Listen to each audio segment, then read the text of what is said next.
Joining us now on the Worldwide Quarterback Podcast, it's my pleasure to introduce the man joining us all the way from the United States. He was a 10-year NFL vet, spending 4 years with the Houston Texans before 6 with the Detroit Lions, where he was a Pro Bowler and All-Pro, as well as the 2014 interception leader. Let's give it up for my man, Glover Quin.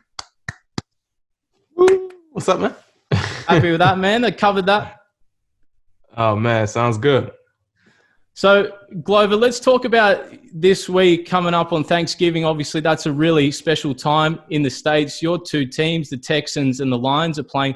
What's it like to play on Thanksgiving, and is it something that you enjoyed doing during your time in Detroit? Oh, man, it's I can't speak for the teams that play like later in the day, but for that early game, it's actually kind of fun. I've been on both sides of it, right? So when I was in Houston, I was excited to play on Thanksgiving just because as a kid, I grew up watching football on Thanksgiving, right? You grow up watching football on Thanksgiving.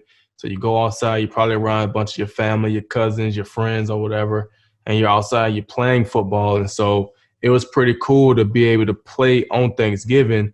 And then we had the early game. So in my mind, it was like, oh, wow, we get to get up and play. And then we can be back home in time for, dinner Thanksgiving night. So that was cool. It was a cool experience, something that, like I said, growing up, I was super excited to be a part of. And then the following year, I get signed to the Detroit Lions, and now I'm playing on Thanksgiving every year.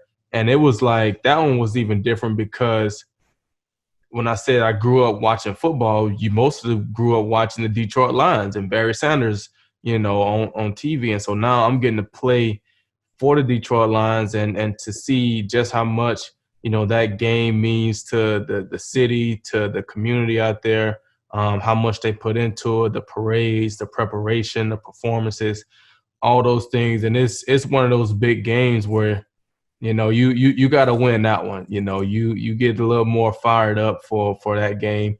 And when you're the home team, it's extra exciting, right? Because now you get to wake up. It's an early game, so you're playing at 12:30.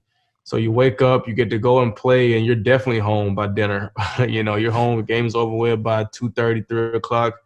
You're home, and now you get to enjoy the rest of your evening, eat dinner, and spend time with your family and watch the other teams play. And then you can enjoy your Friday, you can enjoy your Saturday, you can enjoy your Sunday because you've already played your game for the week. So it was actually pretty cool. That's awesome. And so with how both of those teams are going at the moment, what are you seeing from – let's start with Detroit. Obviously a really embarrassing performance over the weekend, being shut out. What are you seeing from them at the moment? They're right now they seem, inconsistent. I know DeAndre Swift didn't play the last game. And the week before when they beat, I think, the Redskins, he was real key to the offense and his explosiveness and things that he can do out the backfield, running the ball and things like that. But I just feel like, Matthew Stafford is a very dynamic quarterback. And I kind of feel like, I don't know if they don't trust him or they've lost him. I don't really know. But you got a team built around Matthew Stafford. You got Marvin Jones. Kenny Golladay is hurt right now. But you got some good receivers, good tight end. You drafted first round, T.J. Hockenson. You got a lot of weapons, and it's like they don't want to, let him free and just let him, throw the ball around. And, they're trying to make him a quarterback that I don't know if he is. I think if you look throughout Stafford's career, he's at his best when it's gun spread, just slinging the ball around, throwing the ball.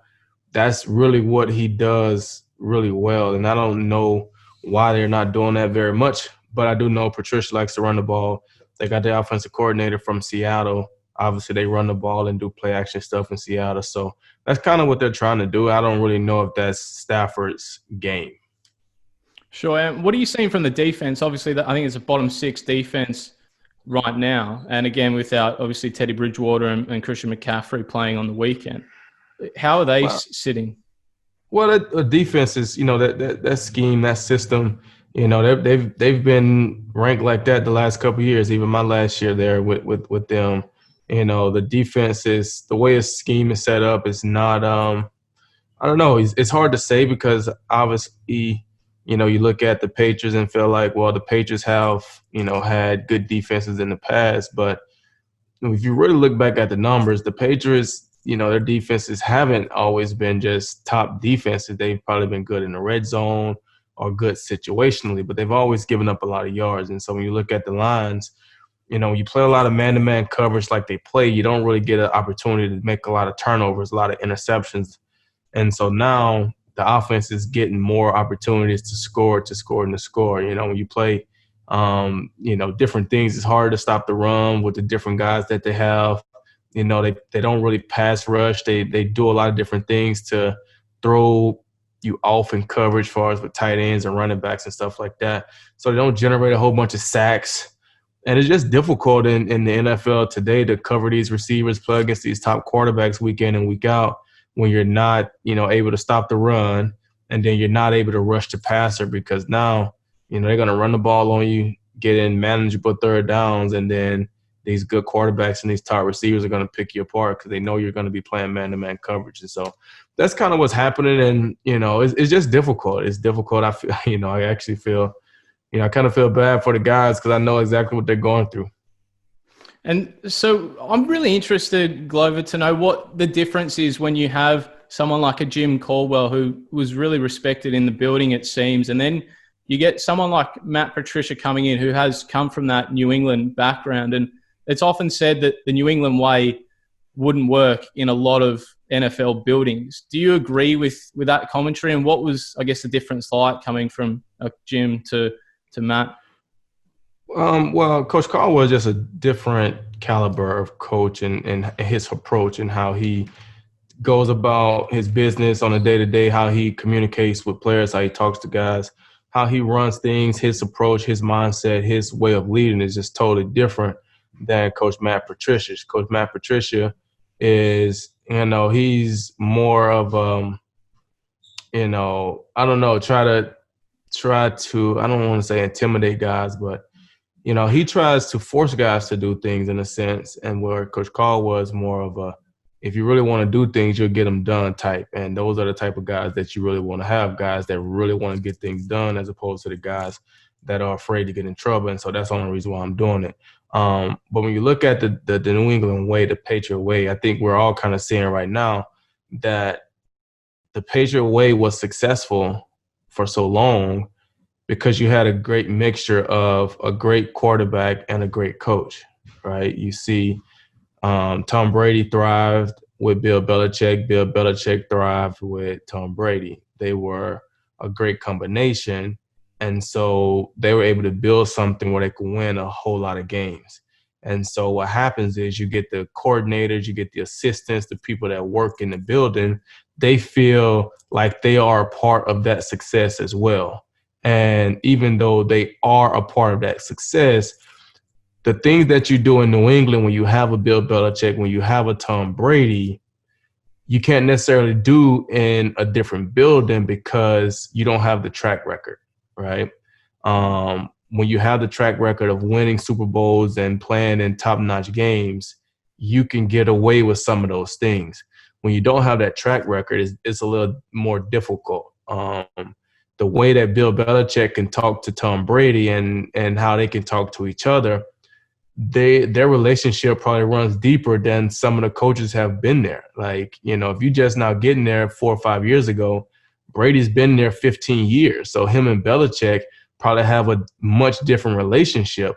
So when you see how Coach Belichick can talk to Tom Brady, you come in and feeling like Coach Belichick holds everybody accountable. It starts with Tom Brady. He's hard on this and this and that.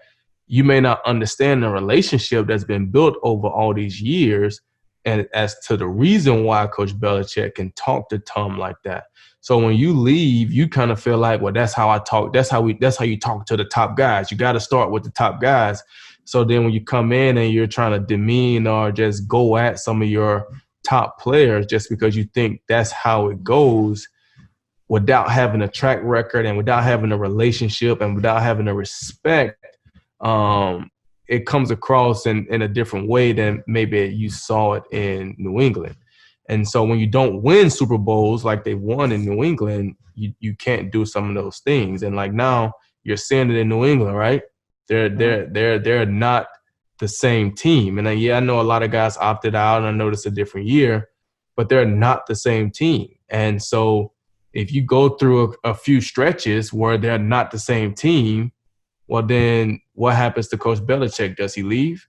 Okay, now if he leave, now you're going to have an administration, that have been there, the executives, and they're going to understand this is the Patriot way, right? This is how we do things in New England.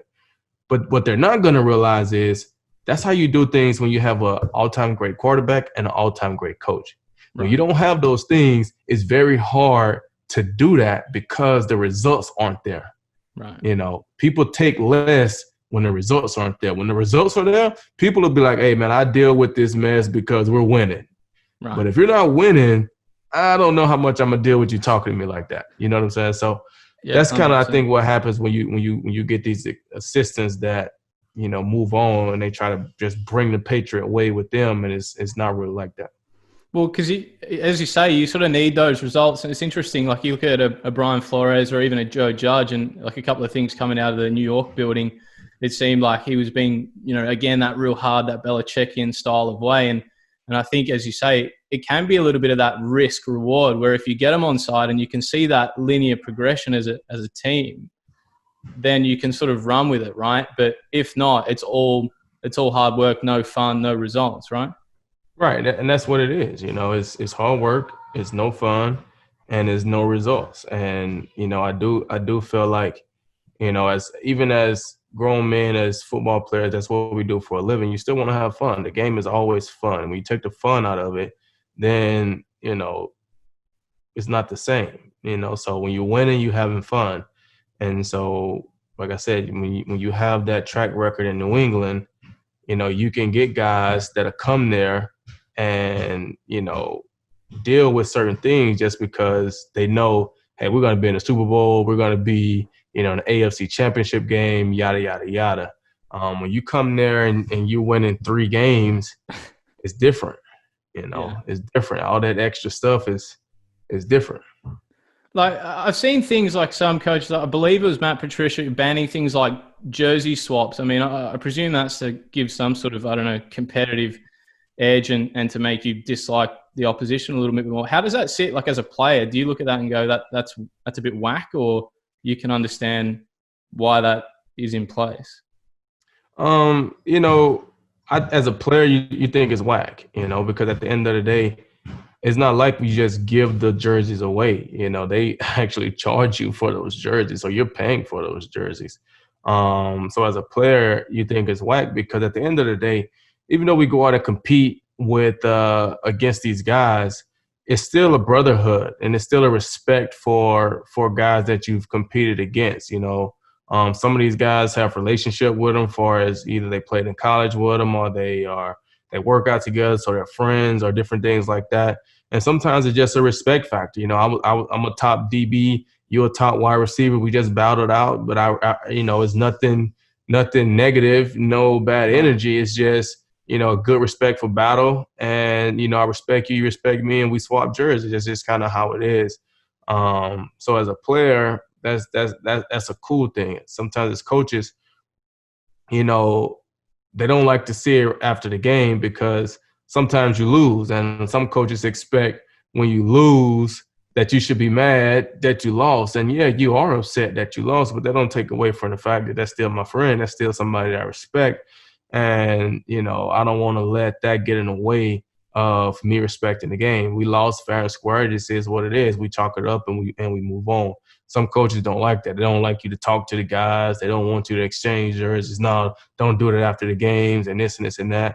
Coach Caldwell, he was pretty cool about the exchanging of jerseys. The only time he didn't really want you to exchange jerseys was when we had like the Thanksgiving game, because it was a quick turnaround. A lot of times, when you play on Sunday night, it's hard to get that jersey turned around to be ready to play on Thursday.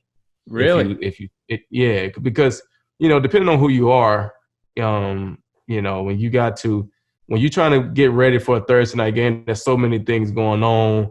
You don't want to be having to try to figure out on Tuesday, oh, we got to get such and such a jersey because they gave theirs away on Sunday. You know what I'm saying? For me, what I used to do, I knew I would look at the schedule when the schedule came out, and I would know, okay, when we play this team, I want to try to get this guy's jersey. When we play this team, so I knew, hey, I want to exchange probably 5 or 6 jerseys this year. So I would always go to the equipment people before the season and be like, hey, I need you to go ahead and order me an extra 5 jerseys because I know this game, I want to, swap jerseys. And so, and it kind of get to the point to where, you just come prepared. If you know that your coach don't want you to swap jerseys, you got an extra one already. So you go ahead and have it prepared, and after the game, they give it to you. And you can give it to them. They're just not the one that you played in. A lot of people want the authentic one that you played in with the grass stains and dirt and all that stuff. So, as a player, like I said, I think players think it's kind of whack that you don't, let them do that. But I can see how some coaches try to act tough. Have you ever been in a situation where you've seen a teammate of yours maybe not as organized in that jersey swap sense and have to almost scramble for a jersey? I mean, that seems crazy that in the NFL that's a situation, but that's unbelievable. No, it don't happen. It don't happen very often because they always have like a extra jersey. It's just sometimes they may not have that jersey tailored for you at that moment unless you are a top guy. Because if you're a bottom guy on the roster, you're here today, you may not be here tomorrow. So the person that's wearing number 24 this week may not be wearing number 24 next week. You know what I'm saying? Yeah, so it's a little more difficult when you're at the bottom of, I don't want to say the bottom of the totem, but when you're one of the lower end guys. But those guys generally only swap with like teammates, because a lot of times it's kind of a respect factor, right? So for me, early in my career, I never asked to swap jerseys with anybody. I didn't really ask to swap jerseys with people until I think after I had led the league in picks and, I was a Pro Bowl safety. Then I felt like, okay, now people know who I am. I've proven that I could play. I've led the league in picks. I'm a Pro Bowler. I'm an All-Pro. I've met some of these guys at the Pro Bowl. I know some of these guys. I've talked with a lot of these guys. So now I feel more comfortable asking guys for their jerseys. But before then, I didn't feel, I had enough clout to ask for somebody's jersey. So it was just kind of like, nah, they're not going to give me their jersey. They don't even know who I am. You know what I'm saying? And so most of the time, it's really your, top guys asking other top guys. And so those guys probably have multiple, uniforms already. But every now and then you'll get, a bottom guy that has a college teammate, on the other team. Like you get a guy that, played for Oklahoma, right? And he may be a bottom guy on your team, but we're playing Arizona and him and Kyler Murray are friends. So for him, hey, I got to get my dog Kyler Murray jersey. Yeah. Yeah, right. So you go and get a Kyler Murray jersey and then you swap yours because that's your homie. Well, you might not have as many jerseys in stock as Kyler Murray got. You know what I'm saying? So that's kind of the issue that you run into. And how are you seeing the Texans this season, Glover, with how they're going? I mean, the record, is it really an indication of where they're at? Well, honestly, man, I got to be 100% honest. I haven't watched hardly any of the Texans games. I live here in Houston, and when they traded DeAndre Hopkins, that was a huge blow for them. And so I think I watched like the first game or something like that, and they struggled.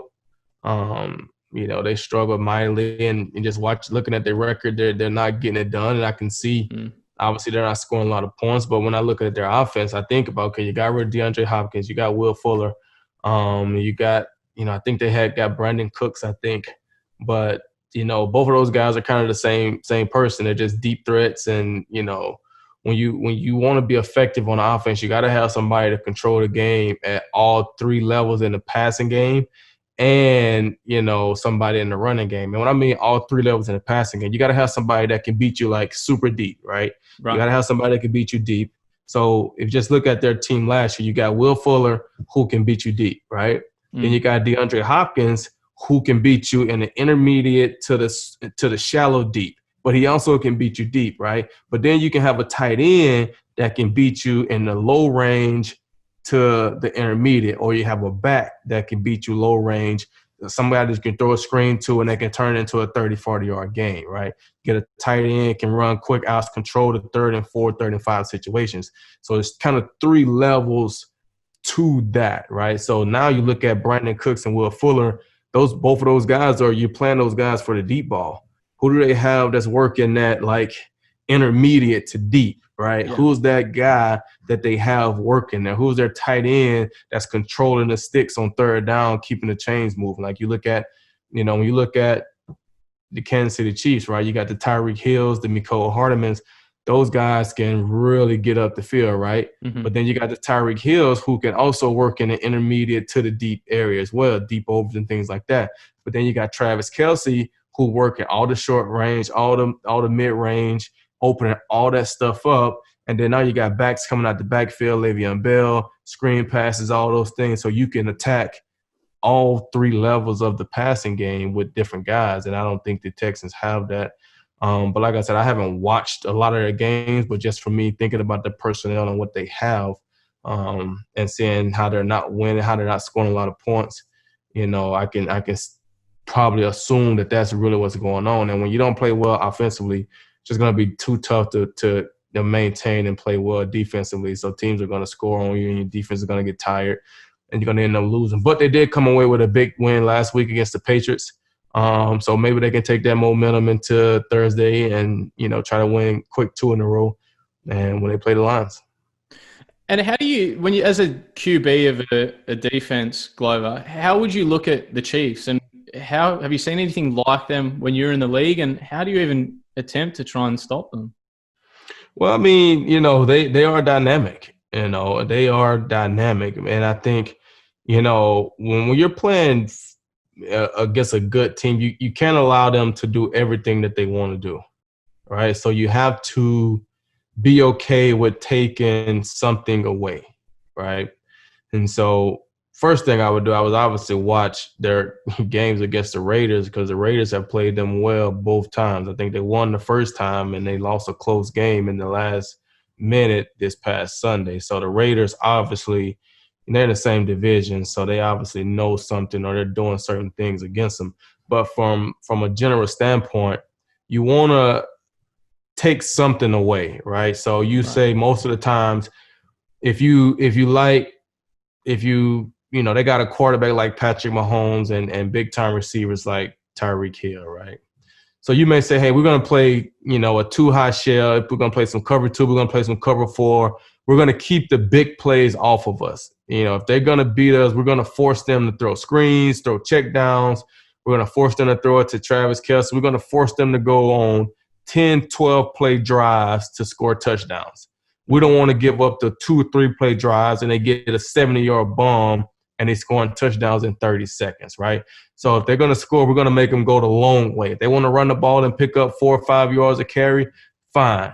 They're going to get tired of handing the ball off. Eventually, they're going to take a shot, and hopefully we make a play on that, right? So you got to be okay with giving up something in the run game so we can protect ourselves in coverage. And you just put a challenge to your front 7, your D linemen, and your linebackers. Hey, we got to stop the run with 7 guys because we're going to make sure we keep guys back in coverage, right? Or if they got a dynamic run game, you got to be okay with saying, hey, we like our matchups with our corners against their receivers, and we're going to force them to throw the ball downfield on us. We feel like our guys can make plays. We're going to force them to complete the long passes. We're not going to let them run the ball. We're going to stack the box. We're going to stop the run and force them to throw that. What teams kind of get in trouble is when they don't do either, right? They try to put together a halfway plan to stop the run, and it don't work. You put together a halfway plan to stop the pass, and now everything is opened up. The pass is open, the run is open, and they're having a field day on you. So you kind of figure out, okay, hey, when we used to play against Aaron Rodgers, it used to be like, hey, Eddie Lacy can rush for 150 yards. Let him have it. Or whoever the running back was, he can rush for 150 yards. We're going to put the pressure on our D-line and our linebackers. You guys got to stop the run. We're not letting Aaron Rodgers beat us deep with the passing game. So we're going to keep 2 safeties deep. We're going to stay over the top of these wide receivers. We're going to force them to go the long, hard way, as they call it. And some teams can do that. Some teams get impatient and can't do it. Some teams, it kind of gets them out of the game because they can't get in a rhythm because they're so used to getting those big plays. And so different things, you know. But when we used to play against Minnesota, hey, we're going to force them to throw the ball because we can't let Adrian Peterson, we can't let those guys run the ball on us like that. We're going to force whoever they had at quarterback, Teddy Bridgewater, Christian Ponder, Kirk Cousins, Case King. We're going to make those guys throw the ball and beat us. So that's what you see with Kansas City. You know, you got to pick your poison. Obviously, Mahomes is a electrifying, explosive player. He got some explosive, targets. So they're tough. They're tough to beat. The defense is playing well, but like I said, watch Oakland, see what Oakland's doing, and you try to emulate it. And you talk about Aaron Rodgers, and you had to face him, obviously, Glover, twice a year, and Peyton Manning as well twice a year when you're in Houston.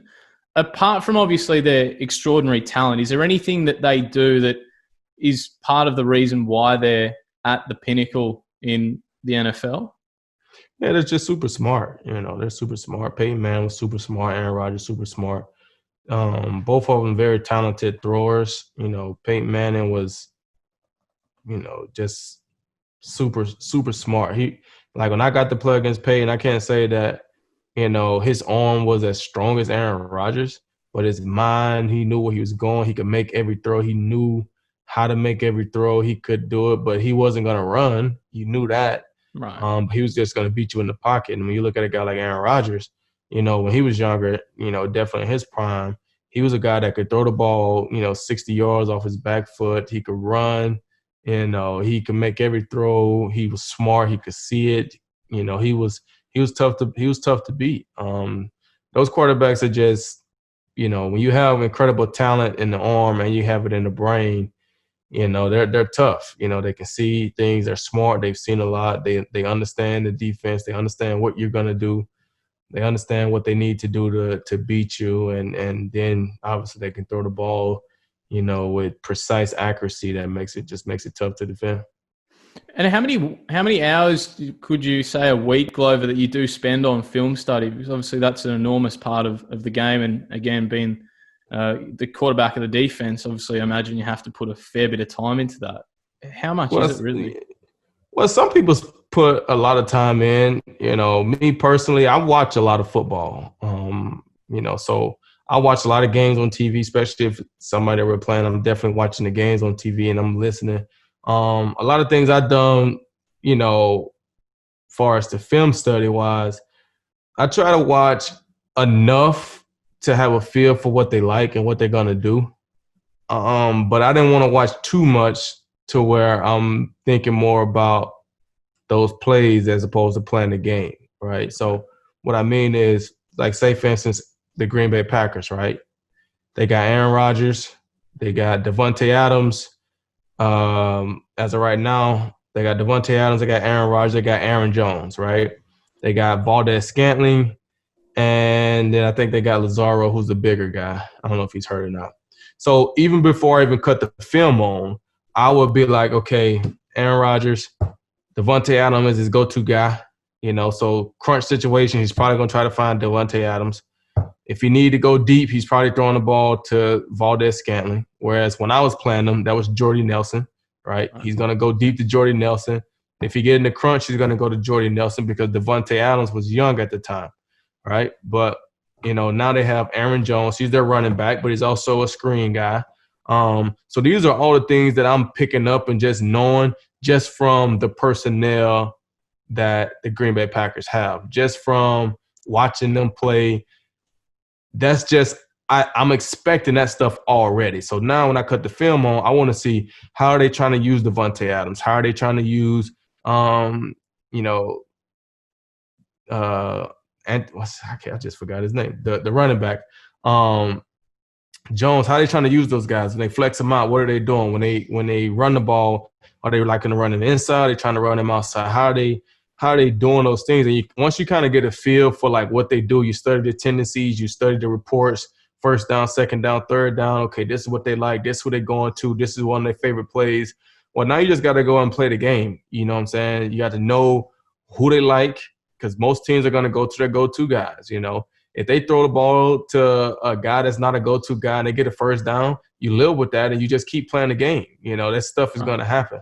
But when they come down to crunch time, when they come down to the red zone, if, right now, if Devontae Adams has 5 or 6, 7 touchdowns and they're all coming in the red zone, hey, man, when he get down to the goal line, he's looking for Devontae Adams, right? You look at you look at the Bucs right now. Mike Evans probably got 8 to 10 touchdowns, right? All of them coming on fade routes and just passes in the red zone. I don't know if he got 1 touchdown from a big play outside of the red zone. Everything is from the 10 and in or 15 fade ball catching it in the end zone. You look at the one he caught last night, just a quick out on like the 8-yard line, catch the ball and then bulldoze his way into the end zone. So now I know as a defender, if we get inside the 10, they're trying to go to Mike Evans, period. If they throw it to Chris Godwin and he catch a touchdown, hey, man, he played football too. But I can't let Mike Evans do it because I know that's what they're trying to go to. So for me, that was my approach before I even started watching film. So I would watch a couple games to confirm, what I already knew. And then for me, it was more so about trying to find 1 or 2 plays that they do consistently over and over and over and over and over and be like, okay, this right here going to be the play that I can make a play on. If I can identify when they're trying to do this play right here, because they're going to dress it up and they're going to make it look different, right? They're not going to come out and make it look the same as it looked last week. But they're going to run the same stuff. So if I can identify it through all the window dressing, I can make a play on this one play. And that's how you go and play the game. That's a brilliant insight, Glover. I really appreciate that, man. I got one final question for you, mate. How are you finding retirement? I know you're doing a little bit of baseball coaching. That's right. You've got the DB Room podcast, chopping it up with Calvin Johnson, all the great DBs as well. How are you enjoying everything, man? Man, life is good, man. I'm having a great time being a dad. Like you said, I do baseball. I love baseball with my kids, and I was doing a quarantine for us, I guess. I was doing a lot with my YouTube channel and interviewing guys, and then once things kind of started back, it was a little more difficult, because I got my kids. We're doing family stuff, we're doing schooling. We got baseball, but then the guys that I'm talking to, they start going back to work. And so now me as a former player, I'm like, hey, man, I know they're going through a ton in this new season, right? They got all these tests they got to take now with the quarantine, with COVID, all these different things, Zoom meetings and this and that. So I was more like, hey, I'm just going to give those guys a little break right now, let them kind of find a rhythm, find a routine. And then in doing that, I end up getting busy and doing things like that. So I haven't, got on my podcast recently because it's been season, man. Guys are busy, and I know they're getting pulled in so many different directions, and so I kind of taking a little break from that. But I'm gonna get back on it and start talking to guys and learning more from different guys, hearing different stories and things like that. And that's about it, man. Getting ready to enjoy the holidays, have some fun, and retirement is good. That's awesome, mate. And do you have a pick for Thursday, the Texans Lions? This is a weird one. This is a weird one because the Lions are coming off of a devastating loss. The Texans are coming off a big win for them, right? They're beating the Patriots, and now they're coming on the road. I remember, like I say, I remember in 2012, we came off a big win, overtime win against Jacksonville. And we went right to Detroit and had another overtime win, but we won. So I think I'm going to have to go with the Texans. I think, Detroit, they're going to come out like they've been coming out. But I think the Texans may ride with the momentum and still a win. I appreciate you, Glover, and appreciate you sharing your story and your insight, mate. It's been an absolute pleasure, and I'm blessed to be able to talk with you here on the Worldwide Quarterback Podcast. So make sure you check out the DB Room, plenty of awesome interviews and stuff, and I'm sure it's going to continue on in the off-season, man. So I appreciate you, Glover, and thanks so much for joining me, man. All right, man. Thank you guys for having me.